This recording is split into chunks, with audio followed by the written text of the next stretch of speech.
नमस्कार मेरे प्यारे बहनों भाइयों, मैं सत्यप्रकाश आज आप लोगों के समक्ष हिंदी व्याकरण के अंतर्गत आज हम व्यंजन की क्लास लेकर आए हैं। जैसे कि हम पहले हिंदी वर्णमाला के अंतर्गत स्वर के बारे में अध्ययन कर चुके हैं। चलिए आज स्टार्ट करते हैं नई क्लास हिंदी वर्णमाला के अंतर्गत व्यंजन। जैसे कि अगर व्यंजन की हम बात करें, व्यंजन क्या है? व्यंजन वे वर्ण जो स्वर के सहारे बोले जाते हैं, इन्हें व्यंजन कहते हैं। बिना स्वर के सहारे हम व्यंजन को नहीं बोल सकते, या जिनके उच्चारण में निकलने वाली वायु मुख से बाधित होती है, इन्हें व्यंजन कहते हैं। क्योंकि अगर हम स्वर जो बोले जाते हैं उनमें मुख से वायु कम बाधित होती है, वहीं अगर व्यंजन की हम बात करें तो मुख से वायु बहुत अधिक बाधित होती है या बोलने में हमको देर लगती, तो वहाँ हम व्यंजन की परिभाषा हम दे सकते हैं। वहीं चलते हैं नेक्स्ट की तरफ। अगर हम व्यंजनों की संख्या के बारे में हम बात करें तो व्यंजन जो हैं आपके कुल 33 होते हैं। उसमें 25 स्पर्श व्यंजन हैं, का से लेकर पा वर्ग तक। 4 अंतस्थ व्यंजन होते हैं, या रा लावा, और 4 ऊष्म व्यंजन होते हैं, श श श ह। कुल टोटल जो हैं हमारे 33 हिंदी में व्यंजन पाए जाते हैं। चलिए स्टार्ट करते हैं पहले टाइप के व्यंजन, जो कि हमारे हैं स्पर्श व्यंजन। अगर हम स्पर्श व्यंजन की बात करें, वे वर्ण जिनके उच्चारण में निकलने वाली वायु मुख के अलग अलग उच्चारण स्थानों में से किसी को भी स्पष्ट करती हुई बाहर निकलती है, स्पर्श व्यंजन या वर्गीय व्यंजन भी कहते हैं। वर्गीय व्यंजन इसलिए कहते हैं क्योंकि इसमें का से लेके पा तक 5 जो वर्ग होते हैं, तो इसलिए इनको वर्गीय व्यंजन कहा जाता है। स्पर्श, क्योंकि ये स्पर्श व्यंजन इनसे निकलने वाली वायु मुख के उच्चारण स्थानों में से अलग अलग स्थानों, जैसे कि आपने सुना होगा आपने कता मुदौ, का ता मु दा ओ। इसका क्या है? का वर्ग, का चा टा ता पा। का वर्ग का कंठा हो गया, चा वर्ग का तालु हो गया, टा वर्ग का मूर्धा हो गया, वहीं ता वर्ग का आपका दंत हो गया, और पा वर्ग का आपका ओष्ठ। ये आपके मुख के अंदर होने वाली विभिन्न प्रकार की उच्चारण स्थान होते हैं।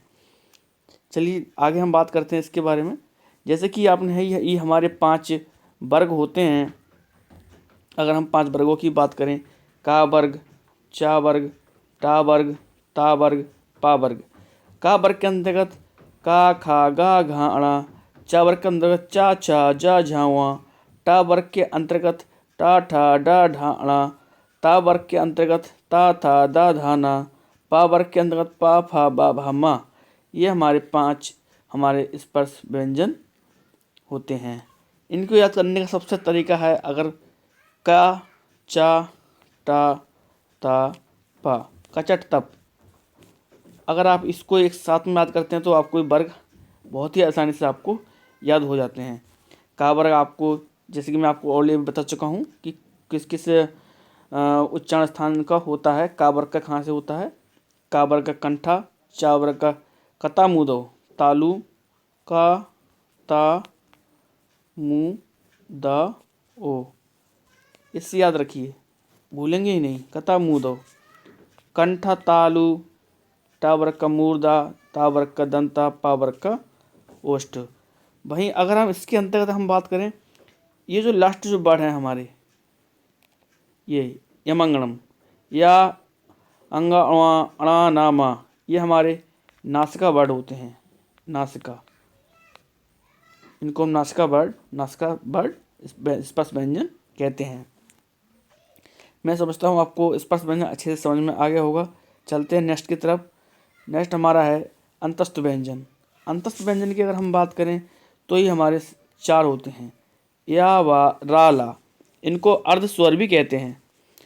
या और वा को विशेष रूप से अर्ध स्वर कहा जाता है, क्योंकि ये अर्ध स्वर इसलिए कहा जाता है, ना ही ये स्वर होते हैं ना ही ये व्यंजन होते हैं, ये इनको बीच की कड़ी कहा जाता है, इसलिए इनको अर्ध स्वर कहा जाता है। चलते हैं नेक्स्ट की तरफ। अगर हम नेक्स्ट की हम बात करें ऊष्म व्यंजन। ऊष्म व्यंजन जो हमारे हैं, जब निकलने वाले वायु उच्चारण स्थान और जीवा के बीच में से घर्षण करती हुई बाहर निकलती है तो उसे ऊष्म व्यंजन कहते हैं।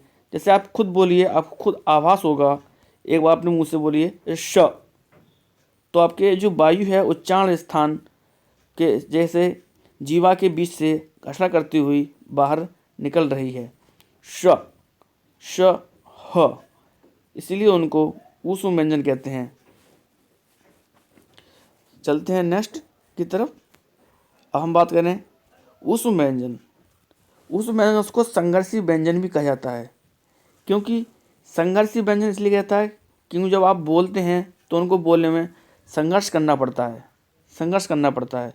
क्योंकि आप च, श, ह, तो आपको संघर्ष करना पड़ रहा है, इसलिए इनको संघर्षी व्यंजन कहते हैं। वहीं अगर स्पर्शी चा, छा, जा, झा को स्पर्शी संघर्षी व्यंजन भी कहा जाता है, क्योंकि ये स्पर्श व्यंजन होते हैं।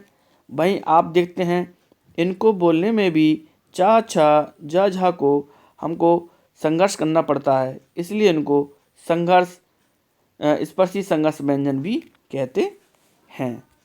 मैं समझता हूँ आपको समझ में आ गया होगा। चलते हैं नेक्स्ट की तरफ। हमारा है तीसरा संयुक्त व्यंजन। संयुक्त व्यंजन आपके एग्जाम में कई बार लगभग आता ही आता है। टेट हो, सुपर टेट, लेखपाल की अन्य प्रतियोगी परीक्षाएं हैं वहाँ पर, जैसे कि जो हमारे 4 शब्द होते हैं छा, त्रा, ज्ञा, श्र, इनसे मिलने वाले शब्द अगर देखिए तो छ जो है हमारा का, ये का हमारा पूरा होता है। अगर इसमें से का को हम आ निकाल दें तो का हलंत प्लस आ, तो इसका मतलब ये हमारा का है, हमारा आधा का होता है हलंत लगने पर। अगर इसमें आ जो अलग हो जाता है तो ये हमारा पूरा का होता है। तो बस ध्यान देने योग्य बात यही है कि हमारा छा जो है हमारा, इसमें आधा का और 7 षटकोण वाला सा से मिलकर बनता है। ऐसे त्रा में आधा ता और रा दोनों से मिलकर त्रा बनता है।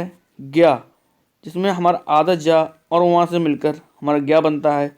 और श्रा, आधा शाह और रा, ये चारों बहुत ही एग्जाम अगर पूछा तो बहुत ही इम्पोर्टेंट है। एग्जाम की दृष्टि से आपको बहुत ध्यान से इनको याद करने की ज़रूरत है। चलते हैं नेक्स्ट की तरफ।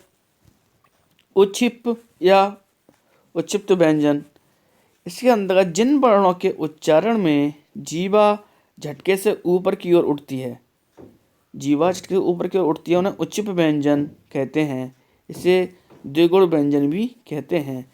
इसमें सिर्फ 2 ही पाए जाते हैं, डा और ढ, उण, ओणा।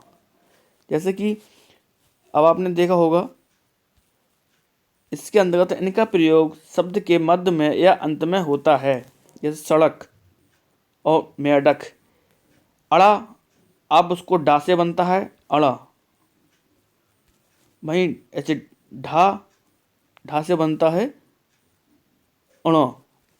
आप इनको ढा बोलते हैं तो उसको अण, ऐसे ढा बोलते हैं तो ढ, ढ।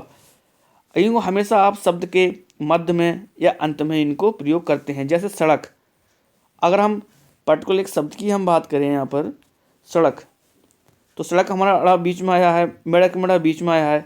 वहीं अगर डा से बनने वाला शब्द डमरू, तो आप उसको डमरू बोलते हैं। वहीं ऐसे सड़क तो अड़क, अड़ा, अड़ा। ऐसी मेढक, डा से ढोलक, ढोलक। और वहीं मेढक, तो आप उच्चारण स्थान में आप देखेंगे खुद ही आपको समझ में आएगा, अड़क, मेढक और ढोलक। तो कुल मिलाकर समझने की बात यह है, ये जो हमारे उच्छिप व्यंजन जो होते हैं ये हमारे शब्द के मध्य में या अंत में इनका प्रयोग होता है। चलिए चलते हैं नेक्स्ट की तरफ।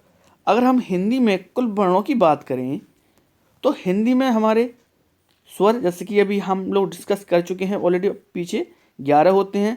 2 अयोगभाव होते हैं। अयोगभाव इसमें आपका एक अंग और एक बड़ी अंग, ये हमारे 2 अयोगवाद शब्द कहलाते हैं। वहीं 33 व्यंजन होते हैं। अभी हम लोग 4 संयुक्त व्यंजन के बारे में डिस्कस किए हैं, 2 उच्छिष्ट व्यंजन होते हैं। कुल मिलाकर हमारे हिंदी में 52 वर्ण कहलाते हैं। कुल मिलाकर टोटल हमारे जो 52 वर्ण होते हैं। भाई क्वेश्चन जो बार बार आपसे पूछा जाता है एग्जाम में कि हिंदी में कितने व्यंजन होते हैं, तो आपको आंसर देना होगा 39। कौन कौन से? 33 आपके व्यंजन हो जाते हैं, 4 आपके संयुक्त हो जाते हैं और 2 आपके उच्छिष्ट हो जाते हैं। तो टोटल मिलाकर आपके ये जो हैं हिंदी में व्यंजनों की संख्या 39 होती है। वहीं अगर बच्चों बार बार मिस्टेक यही करते हैं कि हिंदी वर्णमाला में कितने व्यंजन होते हैं, तो अगर हिंदी वर्णमाला में पूछी जाए तो हमारे टोटल 33 व्यंजन होते हैं। हर बार आपको बार बार क्वेश्चन देखने को कई बार मिलता है ये वाला, बच्चे यहाँ गलती कर देते हैं, इसलिए आपको इस चीज़ पर ध्यान रखना है। हिंदी में कितने व्यंजन? 39 व्यंजन। और हिंदी वर्णमाला में कितने व्यंजन? तो आपके 33 व्यंजन। मैं समझता हूँ आज की ये क्लास आपको निश्चित ही समझ में आई होगी। अगर आपको समझ में आई है तो निश्चित ही आप लाइक करें, शेयर करें, सब्सक्राइब करें। चलिए मिलते हैं नेक्स्ट वीडियो की तरफ। तब तक के लिए आप लोगों को धन्यवाद। नमस्कार। जय हिंद।